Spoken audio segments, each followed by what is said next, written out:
Ici Éric Latour et bienvenue à Saint-Jean-sur-Richelieu. On revient à la dernière assemblée régulière du Conseil le mardi 30 mars. Parmi les sujets qui ont été traités, il y en a un qui a fait l'objet d'un petit déchirement au Conseil. Ça touche encore une fois l'homme d'affaires Guy Sanson, mais cette fois pour des propriétés qui sont du côté du secteur Iberville. On regarde ce qui suit.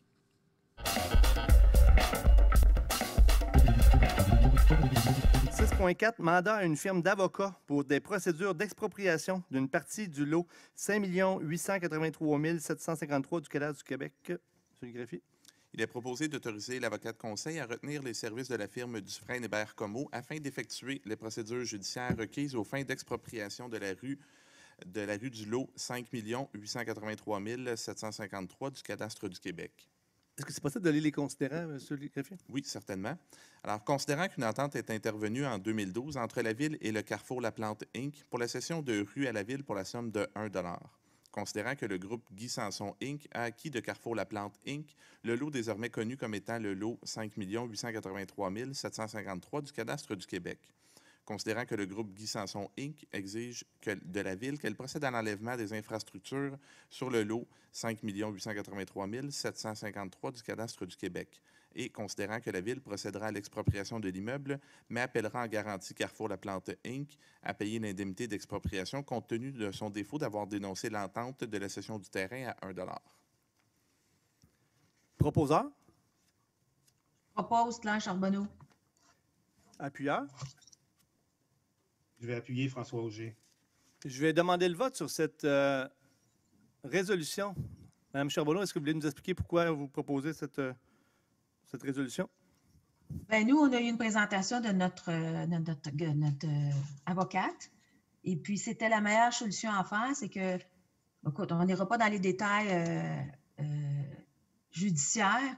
Ça a été un lot qui a été vendu, qui avait un droit de passage pour la Ville. Puis, il y a des gens qui sont desservis par ces infrastructures-là. Puis, on ne veut pas que ces gens-là soient comme pénalisés s'il y a des bris d'infrastructures. Puis, je pense que si je ne me trompe pas, monsieur, le Carrefour La Plante avait omis de déclarer qu'il y avait des infrastructures qui passaient sur ce terrain-là. Donc, suite à la recommandation de Maître Tivierge, je propose d'accepter cette résolution. Merci, Mme Charbonneau. Je vais expliquer pourquoi je demande le vote. Juste pour clarifier le dossier, pour que tout le monde comprenne bien, il faut savoir qu'en 2012, la Ville de Saint-Jean avait signé une entente avec un promoteur immobilier qui s'appelle Carrefour La Plante pour la construction de la rue Loubias à Iberville, dans le secteur de la rue Bella. Donc, dans cette entente-là, toute la rue Loubias, les égouts de la rue Loubias se rejoignent notre réseau à travers une petite parcelle de terrain entre les maisons de la rue Bella et le boisé adjacent. Et donc, il y a une petite parcelle où un tuyau passe sur un terrain. Et donc, les égouts de la rue Loubias passent sur ce terrain-là et vont rejoindre la rue Bella. Et c'était prévu qu'à la suite de ces travaux-là, que le promoteur cède le terrain à 1 $ à la municipalité. Cependant, au lieu de vendre le terrain à la municipalité, le promoteur Carrefour La Plante a vendu le terrain à 1 $ au groupe Guy Sanson. Et aujourd'hui, donc, il y a un litige entre deux propriétaires privés, le Carrefour La Plante et groupe Guy Sanson. Et là, ils ont un conflit. M. Sanson, qui a acheté le terrain 1 $, prétend qu'il ne savait pas qu'il y avait des infrastructures et là, demande un dédommagement. Et donc là, les deux parties ne s'entendent pas. Et ce qu'on fait ce soir, c'est qu'on vient utiliser le pouvoir d'expropriation de la municipalité pour venir exproprier le terrain à M. Sanson. Et la Ville prévoit se revirer de bord et réclamer la somme à Carrefour La Plante. Donc, la municipalité, évidemment, en procédant de cette façon-là, c'est la façon d'obtenir le montant le plus élevé pour ce terrain-là. Parce qu'on sait qu'en procédant par expropriation, avec le pouvoir de la Ville, on paye toujours la valeur maximale. Donc, dans le fond, on utilise le pouvoir de la Ville d'expropriation pour aller chercher la plus grande valeur possible sur un terrain qui a été acheté 1 $, là, je vous le rappelle. Et là, la Ville prévoit entreprendre des procédures judiciaires pour aller réclamer réclamer les sommes à Carrefour-Laplante. Donc, vous voyez encore une fois, tantôt on parlait des frais d'avocat, c'était très, très grave. Il fallait pas, on ne veut pas que les propriétaires des golfs, Marco Savard a même dit qu'ils s'attendent, comme les golfs sont prévus dans les priorités de développement, ils s'attendent à un changement d'urnage, comme si les citoyens leur devaient quelque chose. Et là, on avait très, très peur aux poursuites judiciaires. On ne voulait pas entreprendre de procédures judiciaires pour protéger nos milieux naturels. Mais là, on n'hésite pas à se lancer dans le gouffre. On n'a aucune idée du risque de la municipalité. On n'a aucune idée combien ça va nous coûter. Cette décision-là, je suis désolé, mais elle ne va pas dans l'intérêt de la Ville. Je vais voter contre. Quelqu'un souhaite s'exprimer en faveur? Donc, juste pour être clair, là, je refuse que la Ville de Saint-Jean entreprenne des procédures judiciaires contre Groupe Guy Sanson. Quelqu'un souhaite s'exprimer pour? Oui, M. le maire, Yvan Berthelot, je vais être très, très bref parce que je ne veux pas aller sur le fond du litige. Je pense que dans cette démarche-là, on a les avis juridiques appropriés. Donc, je pense que aujourd'hui, je ne me qualifierai pas d'avocat. Je vais me qualifier de personne qui va écouter les recommandations de son service juridique. C'est ce qu'on a aujourd'hui sur la table, comme l'a mentionné Mme Charbonneau tout à l'heure. Je pense que nous, comme Ville, l'intérêt de la Ville, c'est de protéger nos infrastructures et protéger nos citoyens dans ce dossier-là.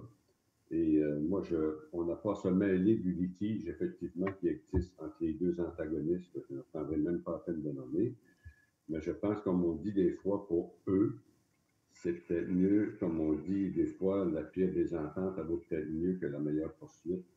Donc, je les invite à s'asseoir, à trouver un règlement, et dans l'intérêt de tous, et de penser à la Ville de Saint-Jean, à ses contribuables, puis bien sûr à notre préoccupation pour nos infrastructures. Donc, je les invite à s'asseoir et à régler, et justement, pas laisser le soin au tribunal de régler pour eux, parce qu'effectivement, il pourrait y avoir, des gens qui pourraient être écorchés par une décision du tribunal, donc c'est pas souhaitable pour personne.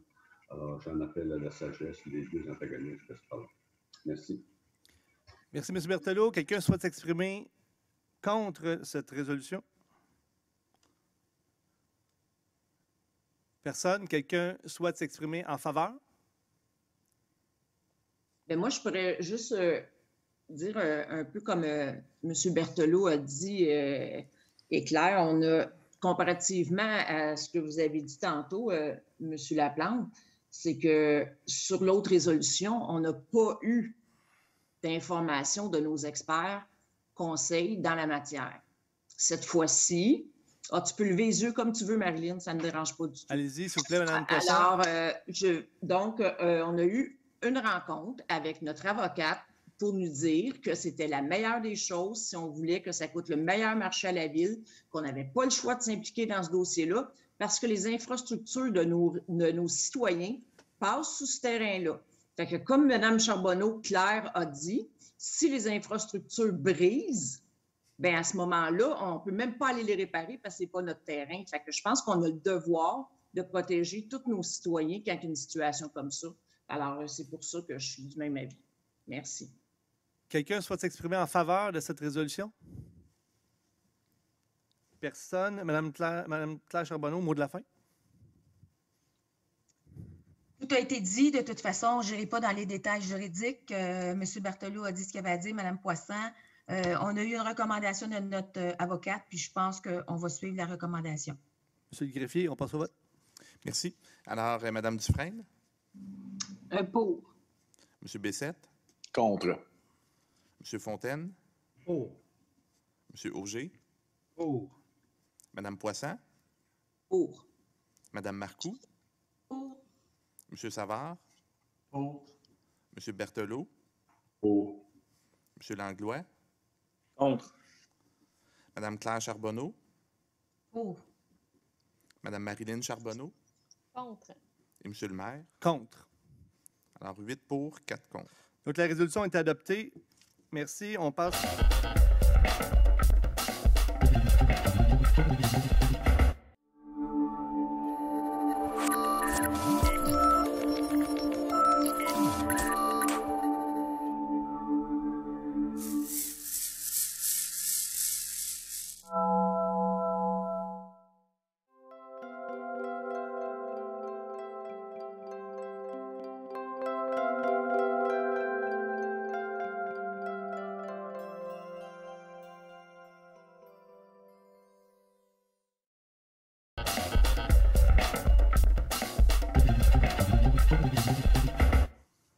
Oui, merci, Monsieur le maire. Juste un point, puis une lettre à lire. Je pense que vous êtes sans savoir, évidemment, qu'il y a eu la création d'un mouvement dans le secteur des légendes, évidemment, pour le dossier de M. Poirier, pour la demande de dézonage. Un mouvement, évidemment, c'est un mouvement pour Saint-Luc pour demain. Donc, les citoyens m'ont demandé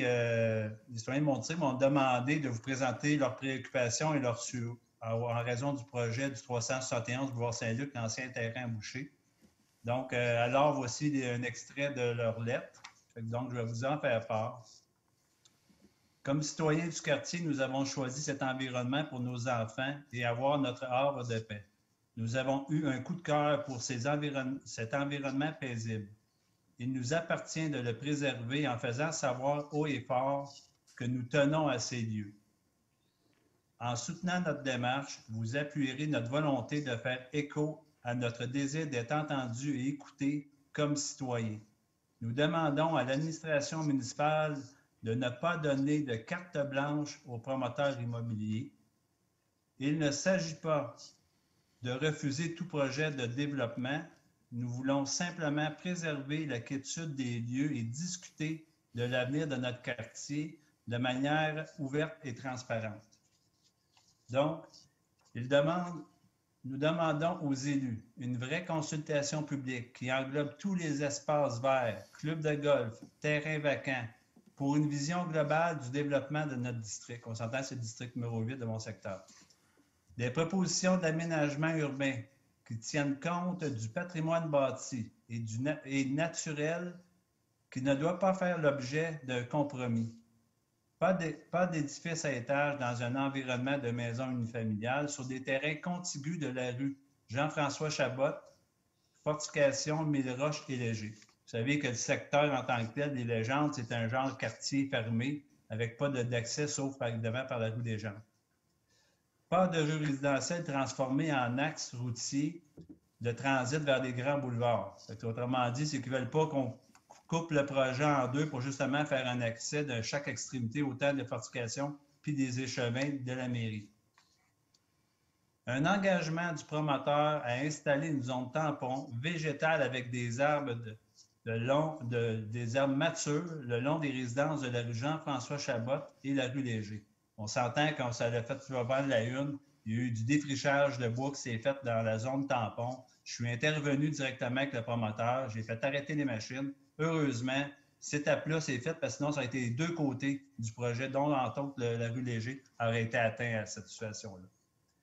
L'autre point qu'il demande, évidemment, c'est une assurance que nos infrastructures publiques, dont les écoles du secteur, les services de sécurité publique et le réseau routier seront en mesure d'absorber la densification. Un autre point, des rencontres d'échange avec nos élus municipaux pour une conciliation citoyenne. Évidemment, vous comprenez que cette lettre-là est signée par plus de 120 citoyens de mon secteur. Personnellement, je suis d'avis qu'il est raisonnable que les citoyens de mon district numéro 8 puissent connaître la vision de notre secteur et les enjeux des espaces verts. La conservation des milieux humides, la conservation des boisés et de la densification respectable et contrôlée font partie des priorités pour notre futur Saint-Luc pour demain. Donc, ce que j'aimerais arriver à dire à mes citoyens, pouvons-nous planifier une rencontre pour discuter des enjeux des golfs et leur présenter? Je pense qu'on devrait prendre le temps d'y penser à notre prochaine séance du comité plénier, puis de voter si on va de l'avant pour cette rencontre-là, pour informer ces citoyens-là. On ne peut pas se permettre de les tenir en otage pour une situation d'enjeu politique. Vous comprenez qu'ils l'ont saisi, cette situation-là, puis sont en désaccord avec ça.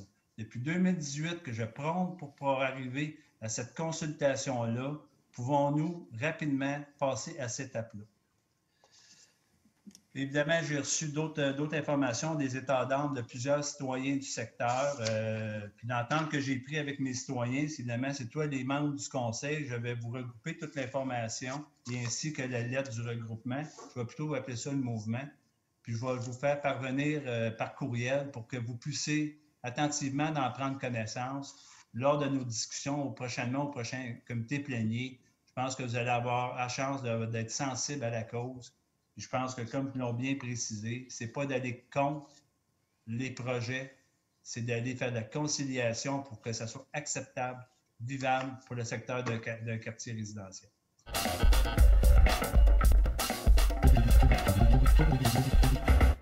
Je voudrais tout d'abord répondre aux familles qui nous ont interpellés au Conseil. Je l'ai fait personnellement. Je veux tout de même apporter les précisions que je leur ai mentionnées. Quand ils écrivent toutes les priorités de développement sont exclues de ce moratoire, mais c'est inexact, c'est une fausse prémisse.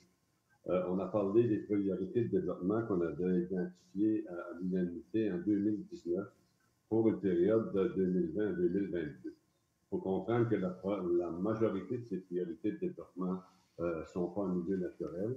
Il faut comprendre que lorsqu'on parlait, par exemple, de la Pinède, c'est protégé. Il faut parler aussi, lorsqu'on parlait du camping de l'île Sainte-Thérèse, donc ça fait partie du moratoire parce que ce n'était pas dans les priorités de développement. Donc, il ne faut pas parler de toutes les priorités de développement sur toute la ville, c'est inexact. C'est vraiment très restreint. Et je vous invite d'ailleurs à aller lire cette résolution 2019-07-0619. C'est du chinois pour vous, là. Vous allez dans la ville des services, vous allez dans l'administration, assemblée du conseil, vous allez dans l'assemblée du mois de juillet 2019 et déroulez toutes les résolutions jusqu'à la 0619. Et vous allez, entre autres, voir là-dedans, tout de même, la résolution est intéressante. On y voit, par exemple, et on semble faire une grosse affaire avec ça. On y voit, par exemple, que considérant qu'une étape a été ajoutée, ciblant plus précisément que le conseil municipal n'autorise pas nécessairement des étapes de développement lorsqu'il lance une étape de participation citoyenne.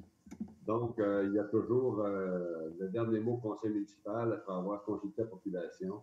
Donc, je pense que c'est une petite étape de sécurité. Alors, je vous invite à aller voir toute la résolution complète.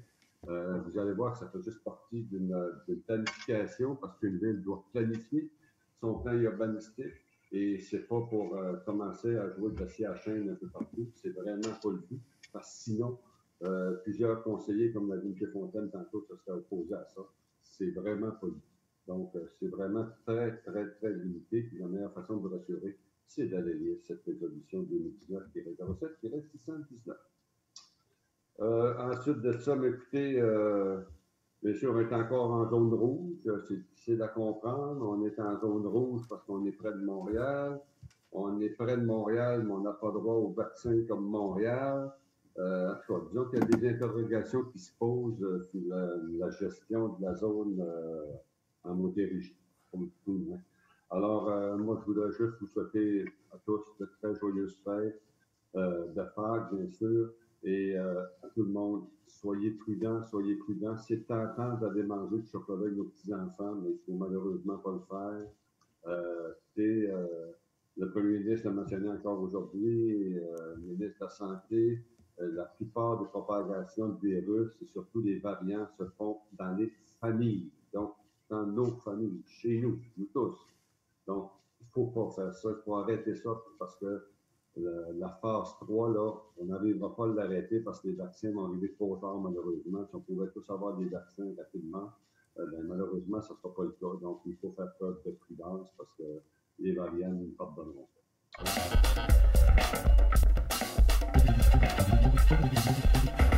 Je vais commencer par une petite question au niveau de la direction générale, justement concernant le point de développement. On avait parlé de faire un comité justement pour aider le développement à Saint-Jean, s'assurer là-dedans. L'ensemble du conseil, on se pose là-dessus. J'aimerais juste savoir où est-ce qu'on en est rendu avec ce comité-là, justement pour aider des situations et éviter les situations qu'on a vécues avec certains promoteurs.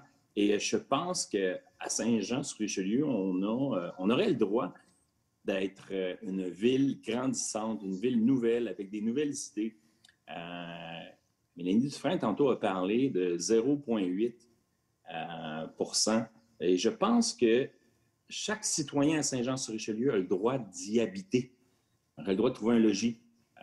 pouvoir changer, grandir, pouvoir déménager, pouvoir y habiter et même pouvoir recevoir du nouveau monde.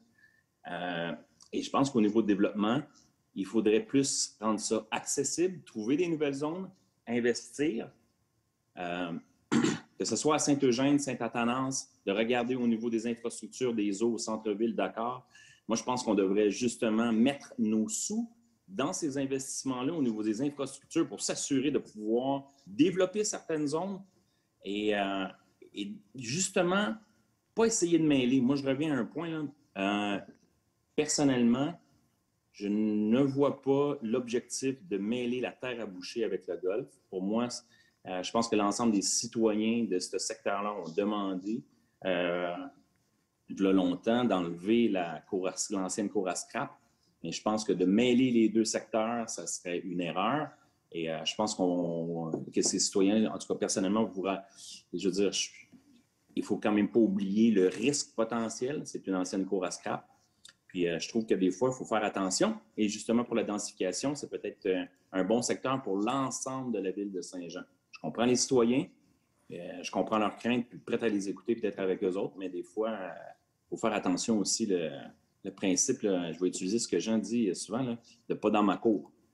Il faudrait faire attention. Donc, au niveau du développement, bien, ma première question est là. Puis je pense qu'il faut penser notre ville dans un ensemble différent. Autre point, il commence à faire beau dehors, c'est le printemps, on a eu de belles températures. Il ne faut jamais, jamais oublier qu'une des choses prioritaires, c'est la sécurité de tous, des piétons autant que des vélos. Soyez prudents, faites attention.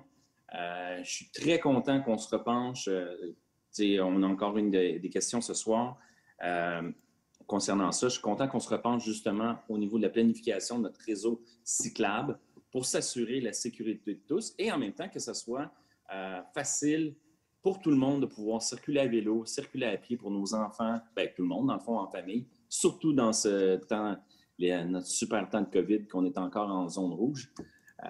Donc, il faut, et je demande à tous les automobilistes aussi de faire très, très, très attention. C'est une nouvelle, il faut s'adapter au nouveau printemps et à tout le monde dans les rues. Et d'après moi, il risque d'avoir un peu plus de monde que les autres années.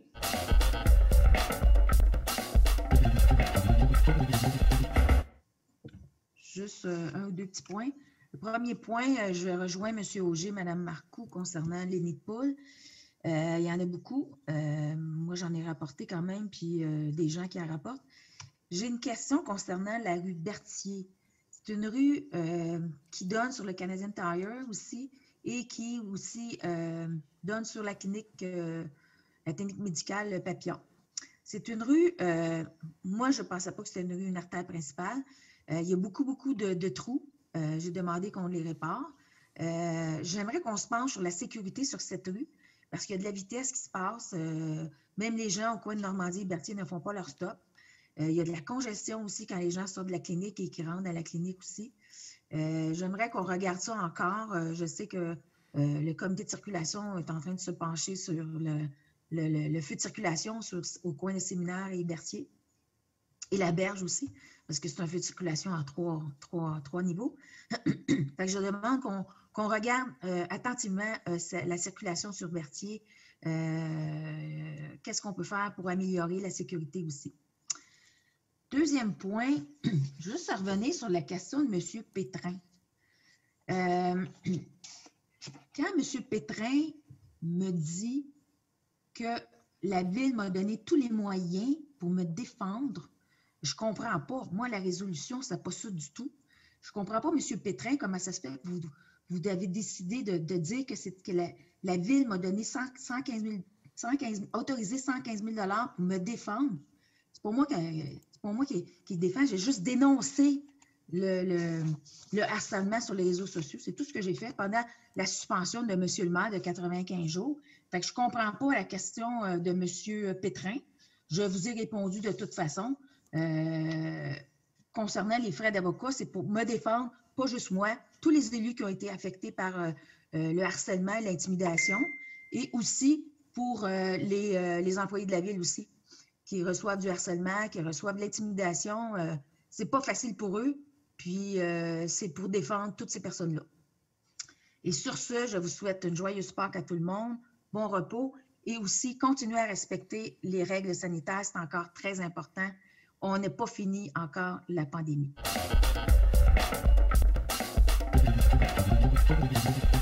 Merci d'avoir été là. On se fixe rendez-vous la semaine prochaine alors qu'on va vous présenter 2 nouveaux extraits de la toute prochaine Assemblée régulière du Conseil qui va se tenir mardi prochain. Sur ce, commentaires ou suggestions, par courriel Éric Latour en un mot à commercial tvhr9.com.